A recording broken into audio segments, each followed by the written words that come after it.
Olá, nesse vídeo nós vamos seguir discutindo sobre o campo eletromagnético e a gente vai começar discutindo a decomposição de Helmholtz, que vai ser uma ferramenta matemática bem útil para a gente ler as equações de Maxwell. Então, primeiro um lembrete do que a gente discutiu até agora no curso, né? Quer dizer, a gente agora está discutindo um pouco aí a física do campo eletromagnético, e a ideia fisicamente de um campo é algo que vai transportar energia em momento linear ou momento angular, e a gente vai, enfim, caracterizar isso aqui mais para frente no curso. A gente vai ver como que a gente, a partir das equações de Maxwell, consegue caracterizar isso aqui melhor, né? E aí a eletrodinâmica, né? Ela permite uma conservação local de energia e de momento linear, ou seja, o campo ele transfere, né? Ele carrega essa energia, esse momento linear ou angular, de modo que ponto a ponto, instante a instante, a gente tem a conservação. Então, essa é talvez uma noção bem física de campo, né? A ideia de que a energia do Sol está sendo trazida para nós e quem traz essa energia é o campo. A gente comentou, né, que toda a dinâmica do campo está contida nas equações de Maxwell, que vocês viram extensamente nos cursos de graduação, como que você conseguiu chegar nela através de toda uma riqueza de debates experimentais, e, enfim, realmente foi esforço de muitos cientistas para chegar aqui nessas equações. A gente não vai, nesse curso, rever essa parte histórica, tá? Nosso ponto de partida vai ser esse conjunto de equações, e o que a gente vai querer ver aqui no curso é que desse conjunto de equações a gente pode explicar vários fenômenos. Então, na nossa última discussão eu mencionei alguns que a gente vai voltar em diferentes momentos do curso, né?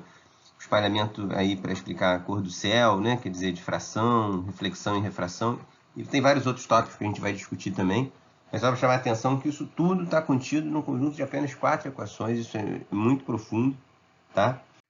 E para a gente chegar então nessas discussões, é importante a gente conseguir extrair essas informações de dentro das equações de Maxwell. A gente tem que conseguir, a partir desse conjunto aqui de 4 equações, enfim, obter a solução geral. O que significa isso? Como a gente falou anteriormente, quer dizer, a ideia é que, por exemplo, dado as fontes, ou seja, conhecida a densidade de cargas, como que as cargas são distribuídas no espaço, conhecida a densidade de corrente, ou seja, quais são as correntes em cada ponto do espaço, em cada instante de tempo, a partir delas, como que a gente consegue obter os campos. O que a equação de Maxwell está dizendo para a gente é justamente a relação dos campos com as fontes, e lembrando que, conhecido ρ e j, para você ter, enfim, explorar as equações de Maxwell, você vai querer obter o campo a partir delas.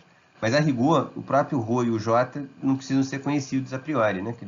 E da mesma maneira como as fontes produzem campo, os campos atuam nas fontes. Então, aqui está a força de Lorentz, aqui embaixo está para uma carga só, que vocês vão reconhecer mais direto dos cursos de vocês anteriores, né? A força atuando em uma carga, ela é o valor da carga aqui, vezes o campo no ponto em que a carga está, no instante de tempo em questão, mais aqui a força magnética, né, que vai ter a ver com o produto vetorial da velocidade pelo campo magnético. O campo magnético também calculado na posição da carga no instante de consideração. Então, isso aqui é para uma carga, que seria o caso em que a densidade de carga vai ser basicamente a própria carga concentrada num ponto, então uma densidade infinita de carga naquele ponto, e isso é o que a delta de Dirac está fazendo, né? Ou seja, carga pontiforme ela tem carga zero em todos os pontos do espaço, menos na posição ocupada pela carga, que aqui está representada por R0. Agora, quer dizer, se você tiver um conjunto, uma distribuição volular de carga, como vocês viram lá no curso de eletromagnetismo, você agora, em vez de falar, enfim, agora você fala em densidade de força, força por unidade de volume, que é isso que esse Fzinho está representando, e ele é ρ vezes carga campo elétrico. Então, essa densidade de força ela vai ser função do ponto que você está olhando e do instante de tempo, e os campos aqui do lado direito eles têm que ser calculados nesses mesmos argumentos, tá? E a parte magnética vai ser um J vetor B. Então, para vocês relembrarem isso lá do curso da graduação, e a gente pode, enfim, revisar isso no nosso encontro presencial. Mas então é para chamar a atenção que aqui na tela, todos esses fenômenos bonitos lá que eu botei, enfim, muitos e muitos outros, estão dentro desse conjunto de equações, e é ele que a gente vai querer explorar ao longo das próximas aulas, e ao longo do curso inteiro, na verdade, tirar as consequências daqui. Mas o fato é que o problema geral é muito complicado, porque, quer dizer, as cargas produzem campo, os campos afetam as cargas. Então são equações acopladas muito difíceis, tá? E em certos casos, a gente pode considerar as fontes como prescritas. A gente, ao longo do curso, vai ver em que casos a gente pode considerar e em que casos não pode, tá? Mas, por enquanto, a gente vai considerar essa situação. Então, para a gente, o ρ e o j eles são funções conhecidas, tá? Ou seja, para cada ponto do espaço, para cada instante de tempo, eu vou supor que eu sei quem é o ρ, vou supor que eu sei quem é o j.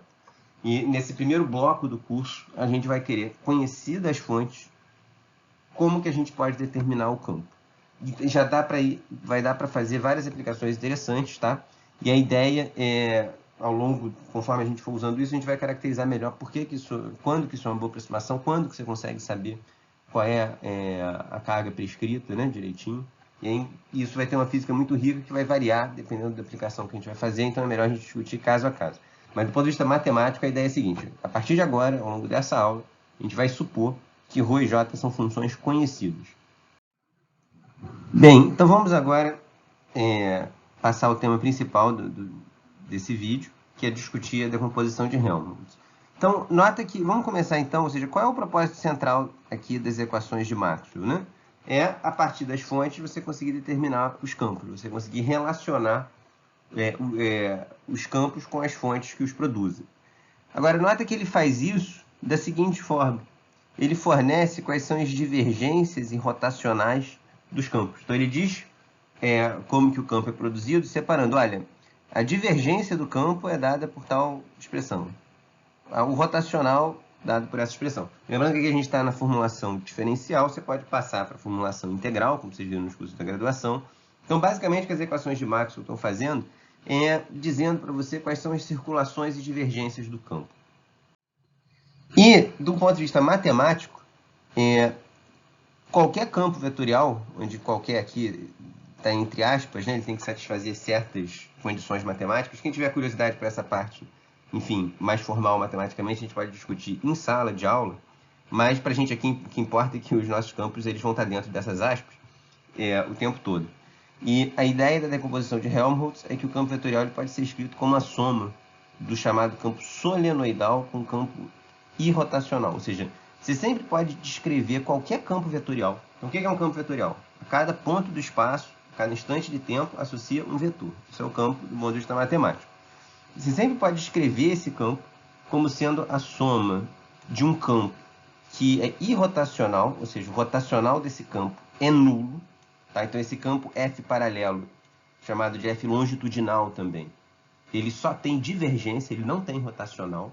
Tá? A razão de usar essa notação paralelo e, enfim, perpendicular vai ficar mais claro no próximo vídeo, quando a gente analisar isso em Fourier. A gente vai ver que Fourier é uma ferramenta muito, muito rica para interpretar as equações de Maxwell. Mas, por enquanto, a gente não precisa falar nada de Fourier. Só estou aqui falando porque eu já usei essa notação de paralelo e perpendicular. No espaço real, né, esse paralelo e perpendicular não tem nenhum significado geométrico. Ele não é paralelo nem perpendicular a ninguém. Então, aqui o irrotacional é simplesmente que o rotacional, esse F paralelo, se caracteriza pelo fato de que o rotacional dele é zero. E tem a parte que a gente chama de solenoidal. O que é um campo solenoidal? É um campo sem divergência. Então, esse F perpendicular aqui, ele tem divergência nula. Então, isso significa que qualquer campo F, em princípio, ele vai ter o rotacional diferente de zero, em princípio, ele vai ter divergência diferente de zero.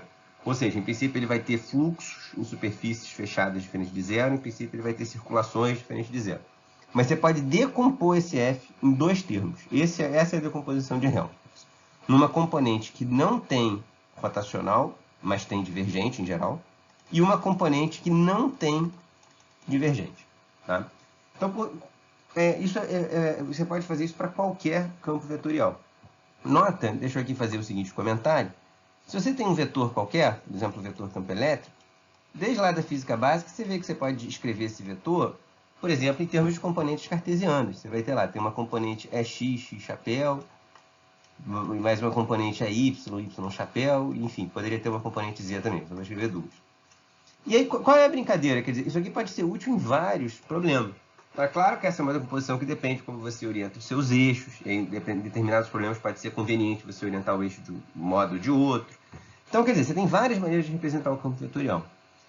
A ideia é que se você quer, agora, você não tem nenhum problema concreto em mente, você quer estudar realmente de maneira bem geral a física, de como que os campos se relacionam com as fontes, uma coisa que é válida para qualquer situação, claro que uma decomposição em componentes cartesianos ela não é interessante. Como que você vai orientar os seus eixos? Não tem nenhuma direção preferencial, as leis da física têm simetria por rotação.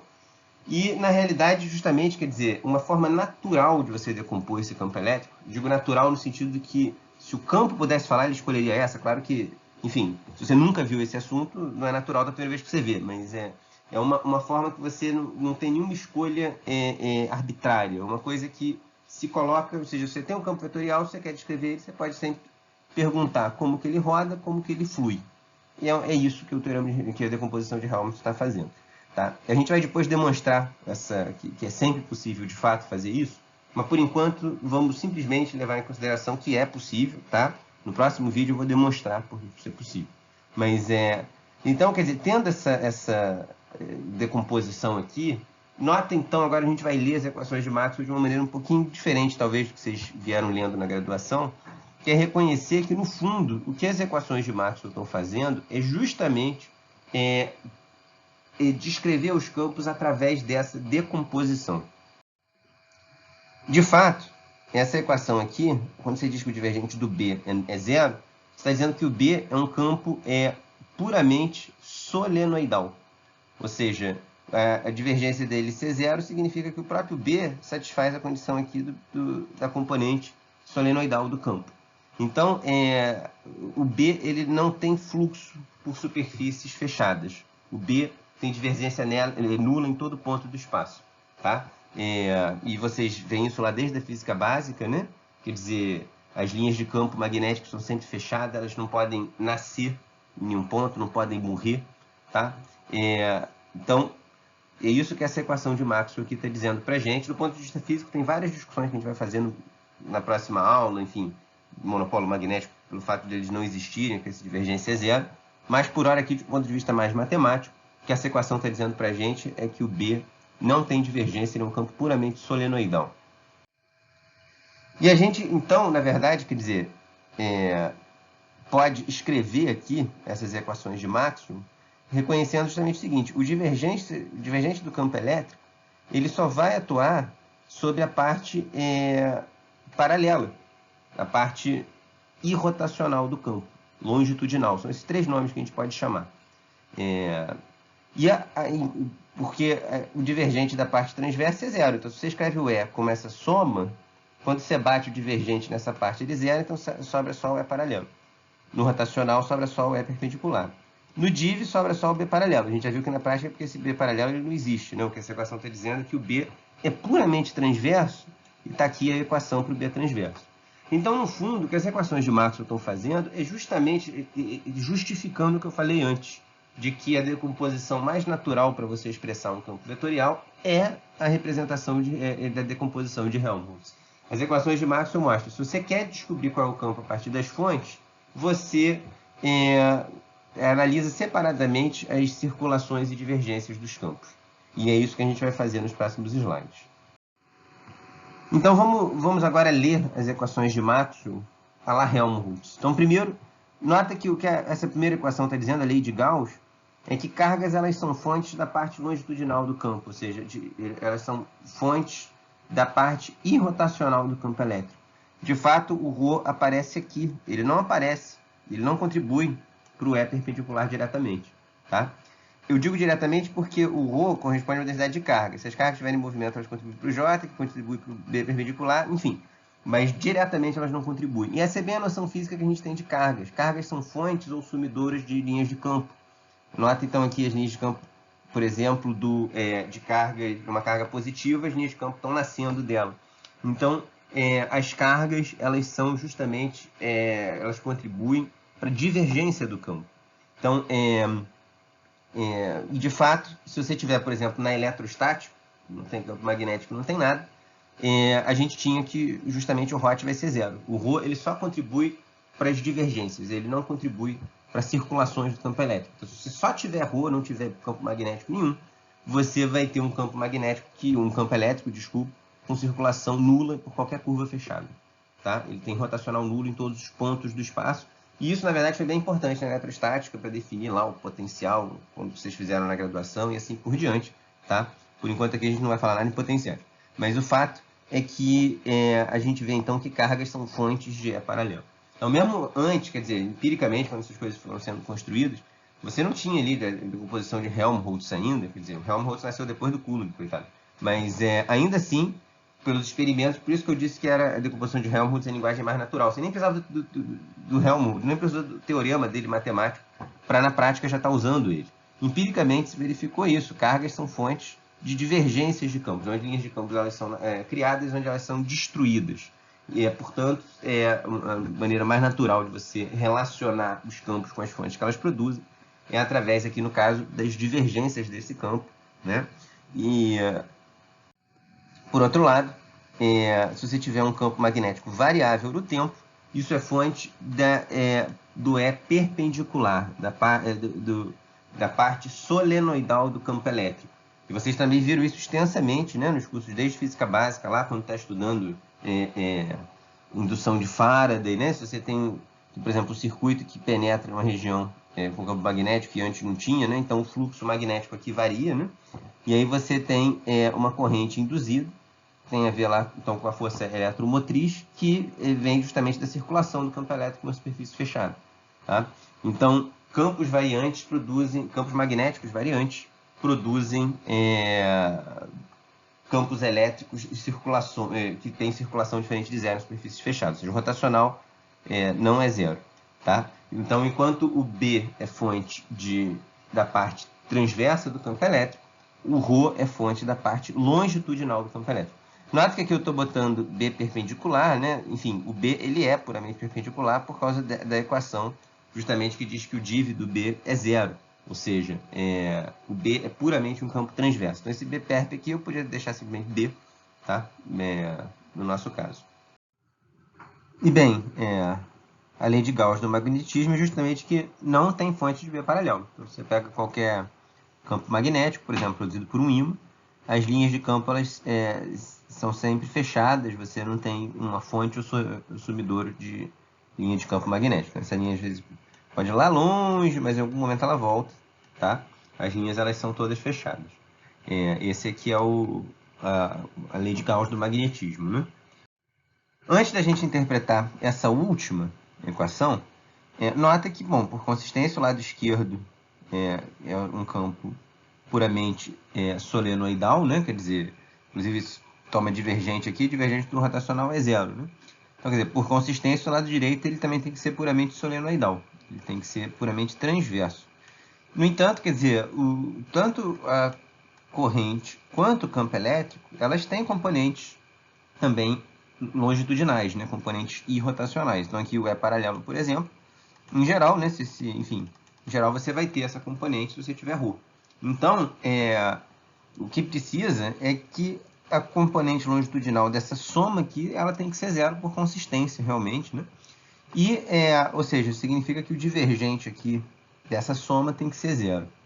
E, de fato, isso acontece, tá ligado? Como vocês viram aí, talvez na graduação, com uma coisa bem física, bem importante, que é a conservação de carga. Para a gente ver isso, é basicamente você abrir, né? Você tem aqui o div de J, e aí quando bater o divergente aqui no R, você usa que é o divergente do R, ρ sobre ε0, né? Pela lei de Gauss. E aí você basicamente então vê que essa condição de consistência, ela justamente ali está ligada com a conservação de carga. Peço para vocês relembrarem ali dos cursos de graduação essa equação. Se não relembrarem, tragam para a gente discutir no nosso encontro presencial, tá?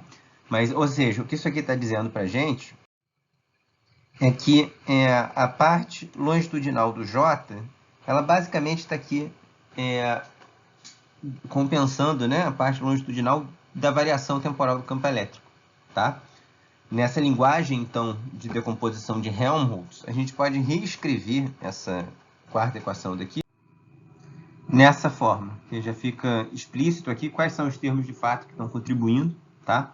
Então, você vê que a parte paralela do J, ou seja, a parte irrotacional, ela basicamente está dando conta aqui da conservação de carga. Ela se variou a carga, né? Numa região do espaço, num ponto do espaço, né? Então, porque essa carga, ela fluiu para algum outro lugar, ela foi transportada, então, o fluxo do J, né, tem a ver justamente com a variação da carga. Então, você vê que, de fato, lá nos cursos de Física Básica, é bastante destacado isso, né, como que esse termo, que essencialmente foi o termo que o Maxwell acrescentou às equações até então já existentes, esse termo ele é absolutamente essencial para a consistência própria do eletromagnetismo, né? Então, essa chamada corrente de deslocamento de Maxwell é fundamental para que você tenha conservação de carga na teoria, fundamental, como a gente discutiu, para que você tenha ali soluções do tipo ondulatória, né, para propagação das ondas eletromagnéticas, né? Enfim, é um termo absolutamente central, tá? Como eu disse, eu não vou fazer aqui uma revisão histórica dessas equações, mas eu vou botar um link, um vídeo, tá? Para quem quiser fazer a revisão, um vídeo bem legal sobre as equações de Maxwell, tá? Mas então, posto dessa forma, nós vemos que a componente transversa do J aqui, ela é fonte do campo magnético, e a taxa temporal de variação da componente transversa do campo elétrico também. No caso que vocês, na verdade, ajudaram bastante, é o caso da magnetostática, né, que aparece lá na física básica. E aí, de fato, na magnetostática, a gente justamente se caracteriza pelo divergente do JC0. Então, na magnetostática, o campo J ele já é puramente transverso. Você vê lá os loops, né, que, enfim, você tem uma circulação de corrente, né, mas você não tem fluxo de J, o divergente de J em cada ponto do espaço é zero. O fluxo de J por qualquer superfície fechada é zero. E aí você vê que as correntes aqui desses loops, elas são fontes de campo magnético. Se você tiver no caso dinâmico, né, quer dizer, aí o J ele pode agora ter uma parte também longitudinal, mas é o que a gente viu no último slide. Ela não é fonte de B, ela basicamente está dizendo ali para onde que as cargas estão correndo. E o E transverso também é fonte de B. Vamos ver agora um outro exemplo, tá, sobre isso. Para isso, vamos considerar aqui que a gente esteja na ausência de fontes, tá? De modo que agora tanto o campo elétrico quanto o magnético eles são puramente transversos. O B sempre é, né? Então estou usando essa notação aqui só para explicitar isso, mas ele sempre é. Então, onde a gente sabe, nunca se encontrou fontes de campo magnético, né? Monopolos magnéticos. E o campo elétrico, bom, ele nesse caso em que o ρ é zero, ele também é transverso, no caso geral ele não precisa ser, tá? E aí, basicamente, as equações de Maxwell se resumem a essas duas equações. Nem preciso botar mais os div, porque eu já estou dizendo que o E longitudinal é zero, e o E transverso, por definição, ele já tem div zero mesmo, tá? Então, daqui, se você quiser, você pode, inclusive, obter a equação de onda, desacoplar essas equações. No último vídeo a gente fez isso, e, enfim, em cursos da graduação vocês fizeram isso bastante. Mas nem precisa ir para a equação de onda daqui. Vamos pegar aqui, por exemplo, uma solução que a gente conhece, né? Das equações de Maxwell, que é essa onda monocromática, tá? E aí, eu peço para vocês jogarem essas equações, essas soluções aqui, e verificarem que elas, de fato, são soluções, desde que o B0 seja E0 sobre C e o ômega seja Kc. Então, isso aqui é o V igual a lambda F, né? A relação da velocidade com o movimento de onda. O K, eu lembro a vocês aí de cursos anteriores, ele é 2π sobre lambda, tá? E eu destaco, verifiquem também que esses campos eles são puramente transversos, ou seja, o divergente deles é zero. Então aqui você vê que o divergente é zero, o seu vetor de onda K, aqui ele está na direção x chapéu, né? X chapéu, como vocês veem lá na graduação, quer dizer, a propagação está se dando aqui ao longo da direção x nesse gifzinho, tá? E aí, para ser transverso, o divergente de B tem que ser zero, o divergente de E tem que ser zero. Isso é equivalente a dizer que a direção do B e a direção do E tem que ser perpendiculares a x. Então, transverso aqui significa perpendicular a K. Então, aqui essa notação, essa linguagem, né, de transverso, ela fica realmente com uma interpretação geométrica bem direta. É perpendicular ao vetor K. Isso, na verdade, é reminiscente justamente do fato de que essa linguagem geométrica ela é rigorosa no espaço de Fourier, tá? Essa onda daqui, como ela tem uma única componente de Fourier, enfim, já dá para ver direto aqui que o transverso é perpendicular a K. Peço para vocês mostrarem isso. Toma o divergente do B, vê que ele é zero, porque o B está perpendicular à direção K. Se você trocar esse Z chapéu por X chapéu, não vai ser transverso o campo magnético, tá? E aí no próximo vídeo a gente vai justificar melhor essa discussão toda de Fourier, tá bom? Mas então esse aqui é um bom exemplo, e é interessante que se você olha à primeira vista, quando você olha para o gifzinho assim, o campo elétrico só para cima e para baixo, o magnético Z e menos Z oscilando, não fica parecendo que esse campo tem essa circulação, né? No entanto, ele precisa ter, porque é o que a equação de Maxwell está dizendo, né? Quer dizer, se você fizer a circulação do campo elétrico num circuito fechado, isso aqui tem que ser, enfim, tá ligado lá com a variação de fluxo do campo magnético e idem aqui para baixo, né? Tá? Então, eu peço para vocês verificarem isso explicitamente, ou seja, esse é um bom exemplo para isso. Pega aqui uma foto lá, por exemplo, em T igual a zero, mesmo instante de tempo, por exemplo, T igual a zero, e aí escolhe aqui uma amperiana qualquer, quer dizer, fazer uma conta explícita, vai ter que escolher alguma. Eu sugiro que pegue, por exemplo, um retângulozinho aqui no plano ZX, tá certo? Que tem aqui uma altura 2H, tem aqui uma largura D, tá? E para essa amperiana, calcula, por exemplo, aqui o fluxo do campo, a circulação do campo magnético, tá? Nessa amperiana, então esse A aqui é de amperiana, talvez o nome meio ruim, isso é uma integral de circuito, né? E vê que isso aqui é o fluxo dentro aqui de uma superfície que tenha como borda essa amperiana magenta. Nota que tem infinitas superfícies que tem como borda essa amperiana. A mais fácil de calcular é pegar essa parte que eu achurei aqui do plano ZX. Então calcula explicitamente, e lembrando aqui que o B0 e o E0 se relacionam dessa forma, e o ômega e o K dessa, verifica que de fato você tem aqui uma circulação do campo magnético que está ligado com a variação de fluxo do campo elétrico. Tá? Que está, enfim, ligado assim, igual, né? Com essa constante aqui, 1 sobre C2 multiplicando. Então esse é um bom teste aí, enfim, uma boa revisão do que vocês viram na graduação, tá? Peço para vocês fazerem essa análise, qualquer dúvida levem para o nosso encontro presencial. Agora, eu queria destacar outro aspecto das equações de Maxwell. A gente viu que essa discussão toda sobre, enfim, de analisar componentes transversos, longitudinal, que ela é muito conveniente, muito rica fisicamente e matematicamente.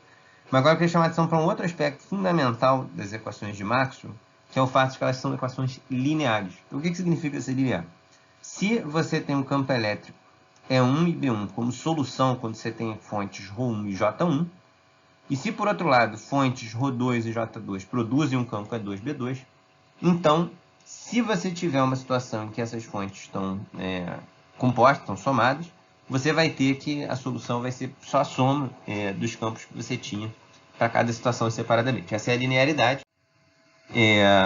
Então, por exemplo, se você quer saber qual é o campo elétrico aqui no ponto P, devido a duas cargas pontiformes, é lá o que você faz desde o ensino médio, né? Você vê qual é o campo devido à carga 1, qual é o campo devido à carga 2 e soma vetorialmente. A linearidade também implica, por definição, né, a gente diz que é linear justamente que a gente também verifica o seguinte aspecto. Se você tem uma fonte ρJ e você reescala elas por um fator lambda, tá certo? Então, você chegou aqui, pegou o ρ, multiplicou por lambda, pegou o j, multiplicou por lambda. Então, verifiquem, vocês podem verificar que lambda B é a solução, ou seja, reescalar as fontes por um fator lambda, reescala os campos na mesma proporção. Então, essas equações têm essas propriedades de linearidade. Deixa eu chamar a atenção aqui para não gerar confusão, tomar cuidado como você vai interpretar a linearidade, tomar cuidado como que vai interpretar aí o princípio da superposição. Imagina que você tem duas cargas na frente de um plano condutor. Vocês fizeram lá em Física 3, eletromagnetismo, etc. Bom, se essa carga estivesse sozinha na presença da carga Q2, ela ia sofrer uma força tipo força de Coulomb, né? Se ela estivesse sozinha na presença do plano condutor, ia ter uma força também que você consegue calcular pelo método das imagens, que vocês veem lá em eletro 1. Seria basicamente botar uma carga menos Q1 aqui, equidistante do plano. Tá? Seria a força devido ao plano. Agora, se ela está para a presença dos dois ao mesmo tempo, a força não é a soma dessas duas. Cuidado, hein? Linearidade não significa que é só você somar essas duas situações. Nota que, se você pensando pelo método das imagens, você agora tem também a imagem da carga Q2 e a carga Q1. Então, ela vai estar interagindo com menos Q1, que é aquela força que a gente tinha antes. Vai estar interagindo com Q2, que é a força de Coulomb que a gente tinha antes. Mas agora tem a força não aditiva, que você pode chamar, que é a força devida aqui a uma carga menos a imagem da carga Q2. Esse termo cruzado, ela nota que ela acopla os três atores que estão no jogo. Ela acopla o Q1 com o Q2 e com a placa. Só tem a imagem aqui porque tem a placa. Tá? Então, linearidade não significa que você pode analisar cada pedaço do problema, enfim, como se estivesse isolado dos outros. Por quê? Quando você tem duas cargas presentes, a distribuição de cargas na superfície é diferente quando você tem uma carga só. Tá? Com duas cargas presentes, você vai com uma carga só presente, como nesse caso, você acumula uma densidade de carga maior perto dessa carga Q1 e vai ficando cada vez menor quanto mais longe você está. Se tem uma carga Q2, também está aqui. Eu estou no desenho considerando Q1 e Q2 positivo. Mas claro que o argumento não depende disso, né? O fato é que essa distribuição aqui de cargas vai mudar quando você tem o Q1 e o Q2 presente. Então, não aditividade não quer dizer que a teoria não é linear. A teoria é linear. Você tem que tomar cuidado com o que você... Ou seja, qual é a definição de ser linear. Ser linear significa o seguinte. Se você conhece a distribuição de cargas, você quer saber agora qual é o campo, por exemplo, nessa carga Q1. Então, vai ser superpor o campo produzido por cada uma das cargas. Então, o campo Q2 vai dar uma contribuição, sei lá, para cá. Aí você tem o campo dessa carga, que é negativo, vai estar para baixo. E você pode somar todo mundo. Então, conhecido ρ, se você pegar o ρ e separar como uma soma de termos, aí o campo resultante vai ser o campo de cada uma das parcelas dessa soma. E você vai somar os campos finais. Isso é linearidade.